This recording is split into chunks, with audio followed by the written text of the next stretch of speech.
Hi, this is Game Week 3 into Game Week 4's video. We have a couple of hours before the next game kicks off in the Premier League, and I haven't made any changes to my Fantasy Premier League team. It was almost going to be one of those ones that we miss, but let's very, very, very, very quickly go through it. So, two quick things. I'm at my friend's place.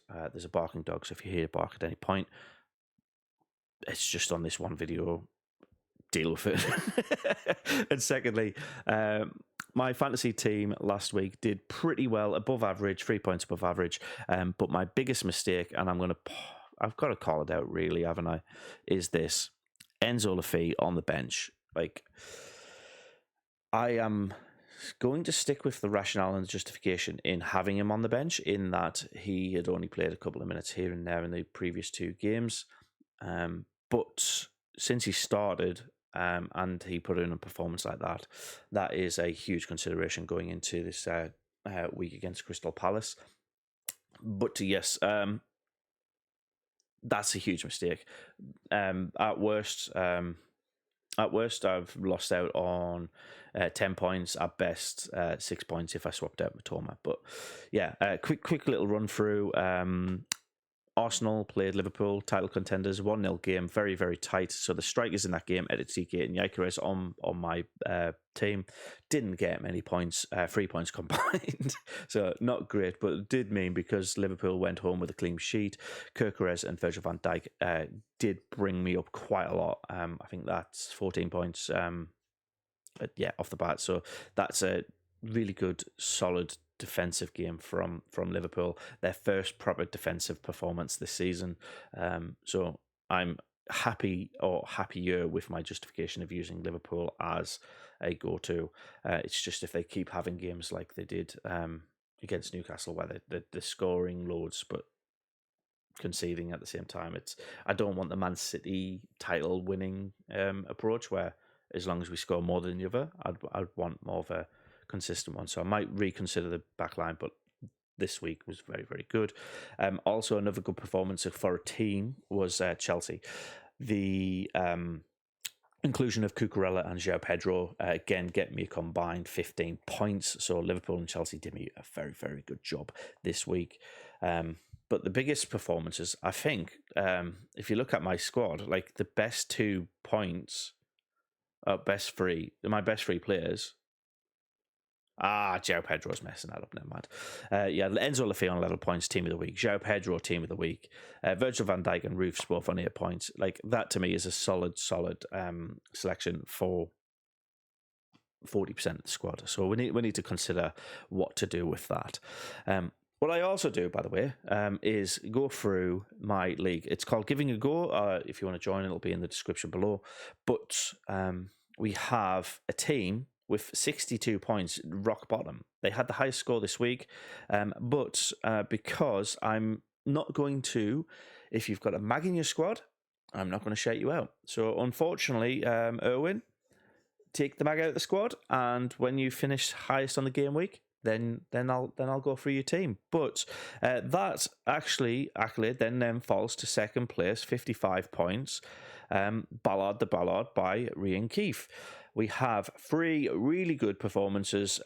One very, very surprisingly, but also not that much considering their opponents. Bruno Fernandes, 10 points from a 3-2 victory over Burnley.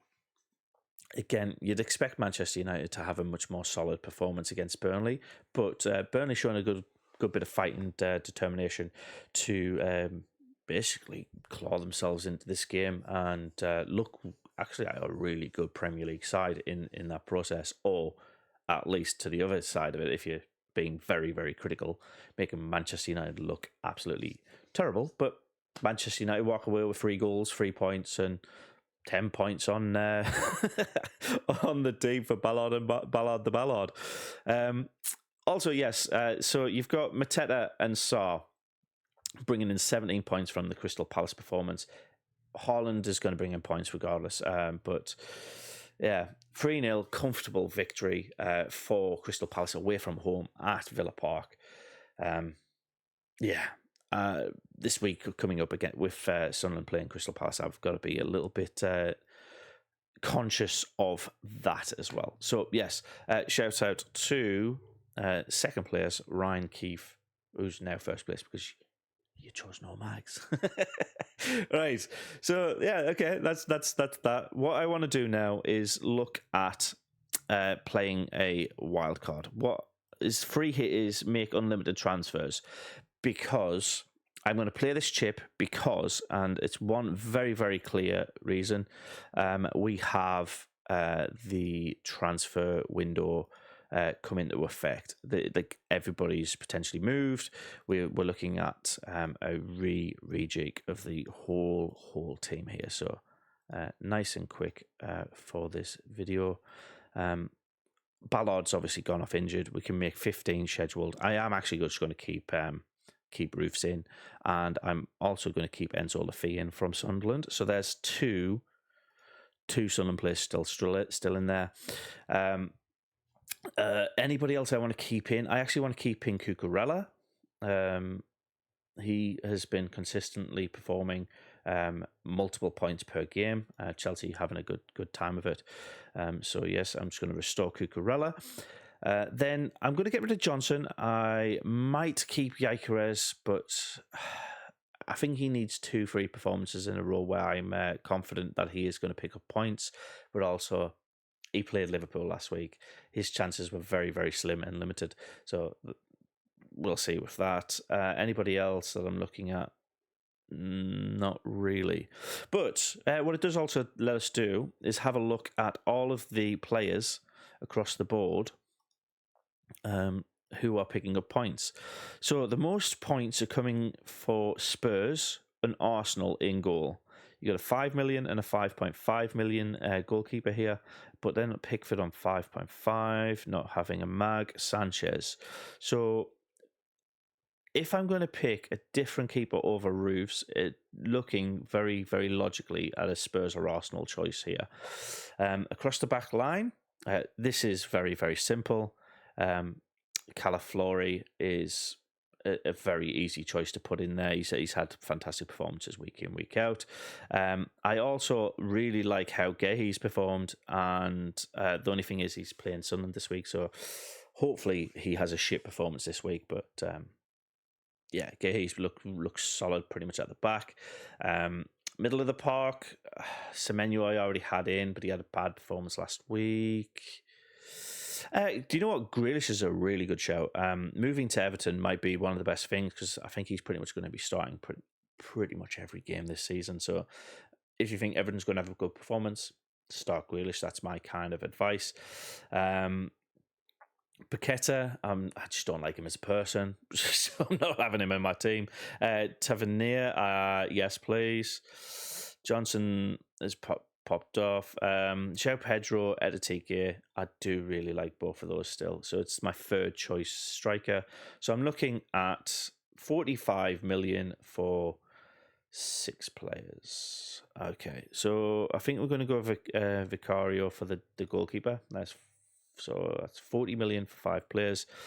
Let's have a look at just defenders for a second. Goodmanson, there's a cheap option. Do you think Leeds are going? Oh, it's got to be LaCroix, isn't it? It's got to be LaCroix. And Timber. Like, if you're being logical about it. So I need one of these players to be Sunderland players. Oh! Do you want a good shout? It is a good shout for a Sunderland player. Are you ready? Obviously, you got Wilson Isto. And you got Mayenda. But how about Brobbery? He's not. I don't think he's going to start, but he is definitely a good shout. So there's my third Sunderland player. So I always forgot about the transfer window thing there. We're going to go for Dewsbury Hall from Everton as well, and to be fair, it is my choice between Bruno Fernandes or Hudson-Odoi. How much have we got? 19 million. We're going to go with Bruno Fernandes then. So here's my selection. I'll make those transfers, confirm and play free hit. So now it's team selection. Let's very quickly go through this team selection. I want Timber on. I want Edity. So Robbery I'm going to take off for Timber. Substitute. Grealish against his former side. I'm going to hope LaCroix has a shit game and Lafille has a good game. So, do you know what? They're actually all right with this one. So, Calfori, Cucurella, and Timber against Forest and Brentford. Sunderland's Roofs and Lafay against Crystal Palace. Dewsbury Hall and Grealish against Aston Villa. Bruno Fernandes against Man City. That's the biggest one. But yeah, I think that's my team. Let me know your thoughts. I want to save my team. That's going to be my team going into the game this evening. And yeah, thank you for watching this video all the way through. I know it's a bit janky, and it is what it is. But hopefully you liked it. If you did, let me know your thoughts. And yeah, it's quick and easy. See ya. Bye.